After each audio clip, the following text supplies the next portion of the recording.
আমাকে মাজার পূজারী বলা হয়। কারণ কি? আমি মাজার জিয়ারত ভণ্ড বলা হয়। মাজার পূজারী ট্যাগ, যত ট্যাগ দেওয়া লাগে সবকিছু দিচ্ছে। কারণ কি? রাসূলের মুহাব্বত। কারণ কি? ওলি আল্লাহদের মুহাব্বত।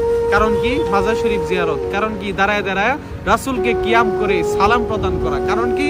রাসূলকে নূর মানা। কারণ কি? রাসূলের ইলমে গায়েবের খবর এটা বিশ্বাস করা। এটাই একমাত্র কারণ।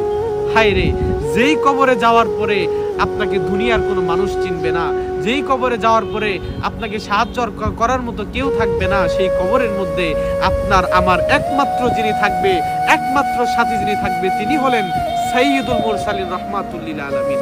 আর দুনিয়াতে থেকে সেই নবীর বিরুদ্ধেই, সেই নবীর সম্মানকে খাটো করার জন্য আপনারা লেগে পড়েছেন।